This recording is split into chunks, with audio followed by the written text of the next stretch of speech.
Good afternoon dear student and respected persons. आज chemistry class लेकर आए हम। और आज की क्लास में हमने इससे पहले की क्लास में हमने विलयन के बारे में आपको बताया था कि विलयन क्या होते हैं। ठीक है। दो या दो से अधिक शुद्ध पदार्थों के सामान्य मिश्रण को हम विलयन कह देते हैं। ठीक है। इसमें जिसको विलय किया जा रहा है, जिसको घोला जा रहा है वो विलय है, और जिसमें घोला जाता है वो विलायक है। यानी अधिक मात्रा में विलायक रहता है, विलय कम मात्रा में रहता है। अधिक सिचुएशन में ये बनता है। तो विलयन से रिलेटेड हम कुछ और क्वालिटी जानेंगे। ठीक है। तो इसमें एक हेनरी का नियम आता है जो किसी गैस की विलेयता को समझाता है। हेनरी का नियम गैस की विलेयता को समझाएगा। हेनरी का नियम एक मोस्ट इंपोर्टेंट नियम है। ठीक है। तो हेनरी का नियम क्या कहता है? ठीक है।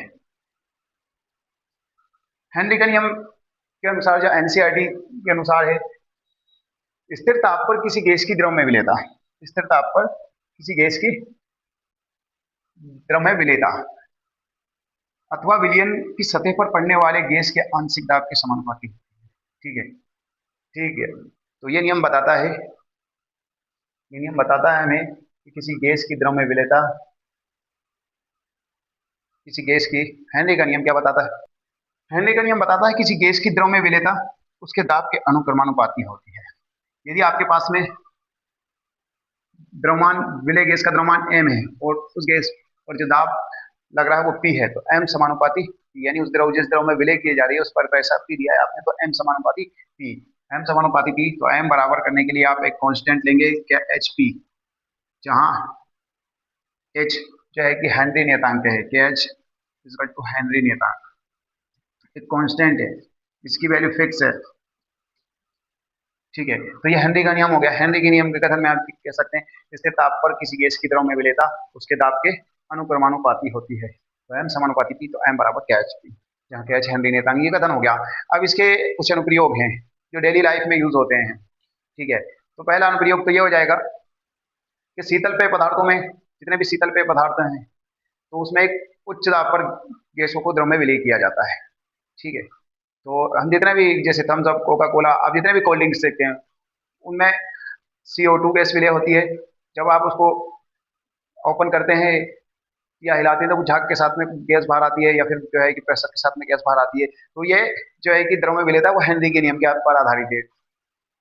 दूसरा, जब समुद्र में, गहरे समुद्र में जब आप जाते हैं, या जो समुद्री गोताखोर होते हैं वो सर्च करने के लिए या उधर वर्ग के लिए जब गहराई में जाते हैं, तो गहराई में जाने के साथ साथ दाब में वृद्धि होती है। ठीक है। जब आप पृथ्वी की सतह से ऊंचाई पर जाएंगे तो दाब में कमी आ जाएगी, और जब आप नीचे जाएंगे दाब में वृद्धि होगी। तो जब समुद्री गोताखोर गहराई में जाते हैं तो दाब अधिक होने के कारण गैसें रक्त में घुलने लगती हैं। O2, नाइट्रोजन, जैसे ऑक्सीजन, नाइट्रोजन, ये गैसें में घुलने लगती हैं। तो जब ऊपर की ओर आते हैं वो पुनः, तो प्रेशर नॉर्मल होता है, दाब फिर से कम होता है, तो जो घुली गैसें जो रक्त में, ब्लड में घुल जाती हैं वो बाहर निकलती हैं। तो उनके निकलने के कारण नाइट्रोजन के बुलबुले बन जाते हैं रक्त में, और इतनी अधिक पीड़ा होती है कि उसके कारण मृत्यु भी हो सकती है। और इस तरह की बीमारी को बैंड्स कहा जाता है, बेंडस कहा जाता है।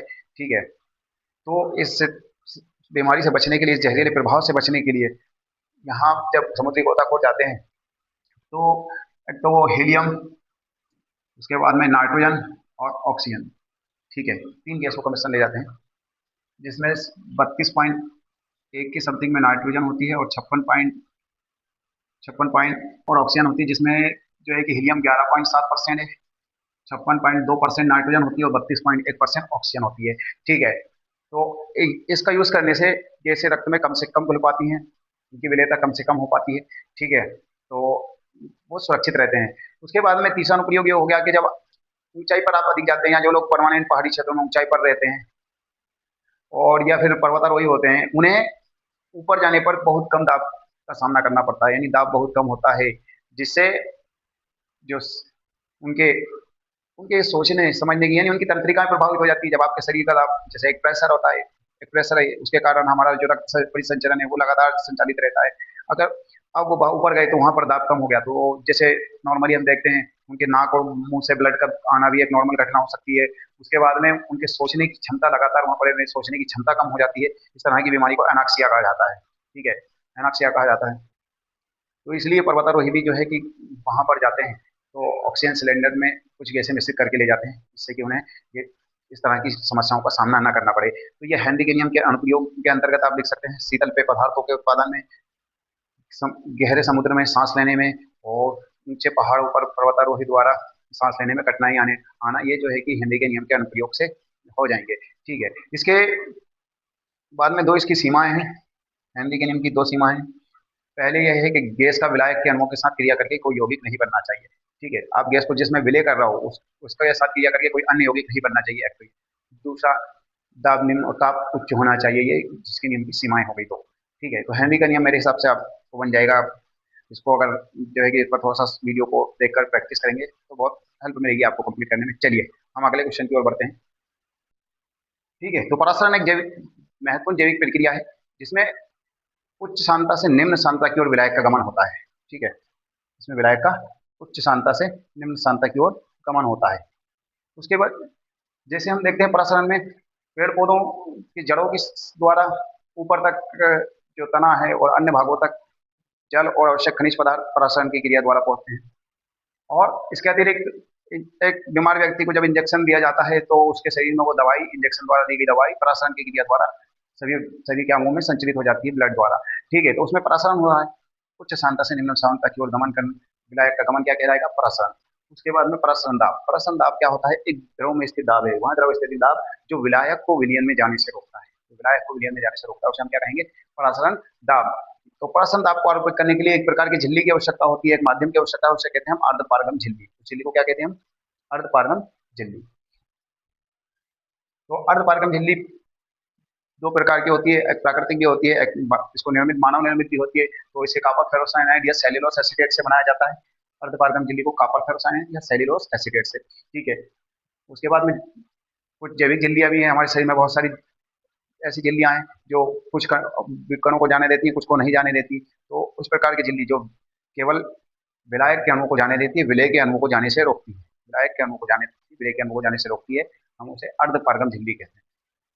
नॉर्मली भाषा में अगर हम समझे तो आपने जैसे कभी अपने घर में जो चलनी है उससे चाय छानते हैं, सभी नॉर्मली देख लिया उसको। जब हम उससे चाय को छानते हैं तो वो पत्ती, जो चाय की पत्ती है उसको रोक देती है, चाय की पत्ती के कणों को रोक देती है, केवल विलायक जो लिक्विड होता है उसको जाने देती है। तो इस प्रकार ही अर्धपारगम झिल्ली का वर्क होता है, वो विलायक को जाने देगी, विलय के अणु को जाने से रोकेगी, अर्धपारगम झिल्ली कहलाती है। ठीक है, अगली डेफिनेशन है अनुसंख्यक गुणधर्म। ठीक है, तो ये विलियन के गुणधर्म में, विलियन के एक गुण है, एक क्वालिटी है। तो अनुसंख्यक गुणधर्म क्या है? जो केवल विलय के कणों की संख्या पर डिपेंड करते हैं, वे गुणधर्म जो वे गुण जो विलय के कणों की संख्या पर निर्भर करते हैं, विलय के कणों जो अणु है उनके संगठन पर निर्भर नहीं करेंगे, केवल उनके कणों की संख्या पर निर्भर करेंगे, ऐसे गुणधर्म कहेंगे हम अनुसंख्यक गुणधर्म। जैसे हम देखते हैं हिमांक अवनमन, हिमांक अवनमन, वह ताप है जिस पर कोई, वह ताप, हिमांक क्या है? वह ताप जिस पर कोई द्रव, मतलब कोई ठोस जम जाता है, कोई द्रव जम जाता है, उसे हम क्या कहते हैं? हिमांक। ठीक है, और क्वथनांक उन्नयन,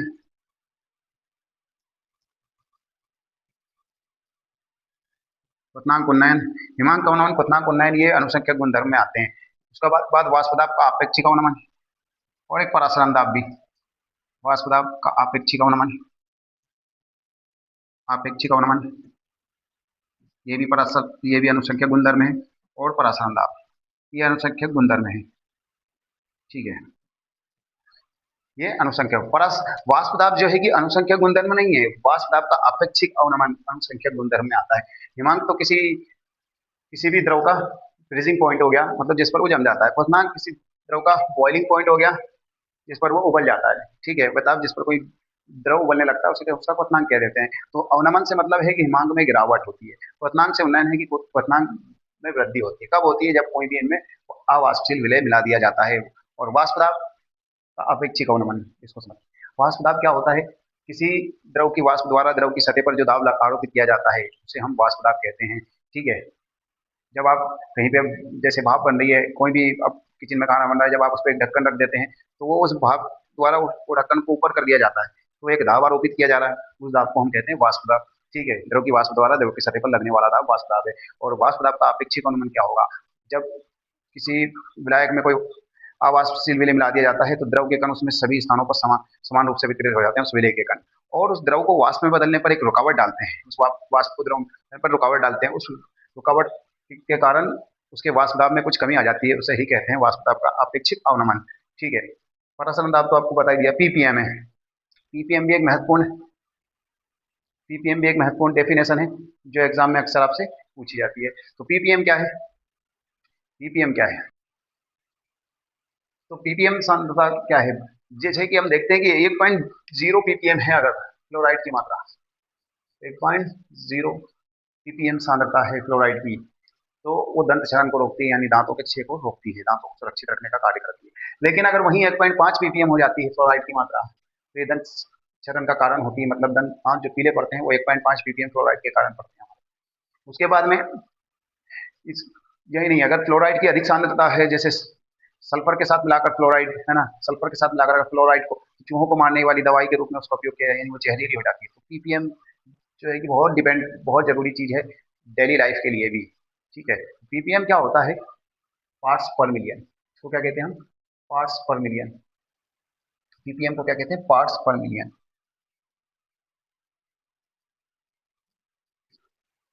पार्ट्स पर मिलियन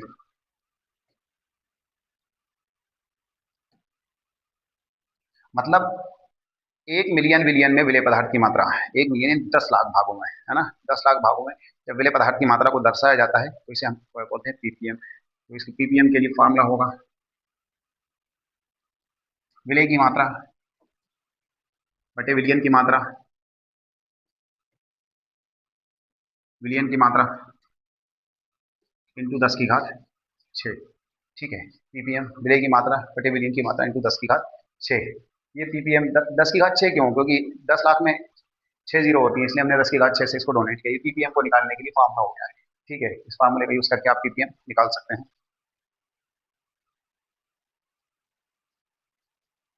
ओके, तो ये विलेय की मात्रा बटे विलियन की मात्रा है इंटू 10⁶।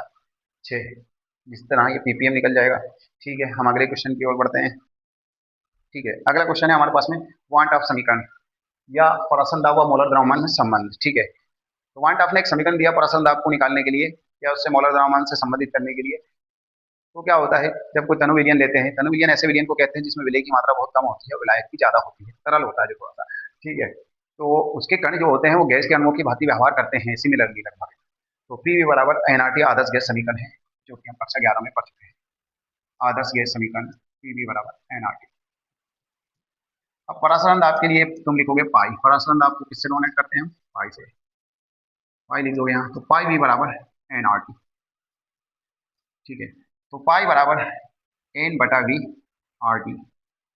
एन बटा वी आर टी, ये हो गया। आप यहाँ तक भी कर सकते हो, या एन बटा वी के लिए सांद्रता सी लिख सकते हो, आर एन बटा वी।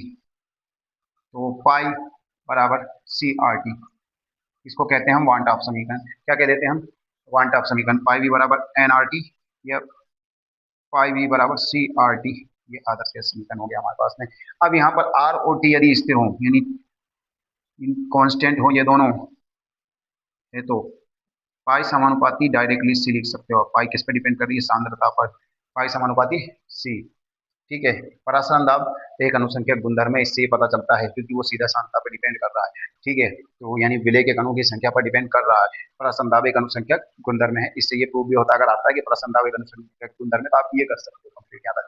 अब उसके बाद में हमारे पास में पाई बराबर ये है, यहाँ पर मोलर द्रव्यमान से अगर संबंध निकाले हम, तो हमारे पास में ये है इक्वेशन पाई बराबर एन आर टी बटे में वी, उस वी को हमने इधर लिख दिया। ठीक है, अब जो कि एन बराबर, अगर ये एन बराबर डब्ल्यू बटा एम, डब्ल्यू बटा एम, अगर विलेय की बात करें तो बी लगा दो, डब्ल्यू बी बटा एम बी, मतलब मौलों की संख्या क्या है? भार बटे अनुभार।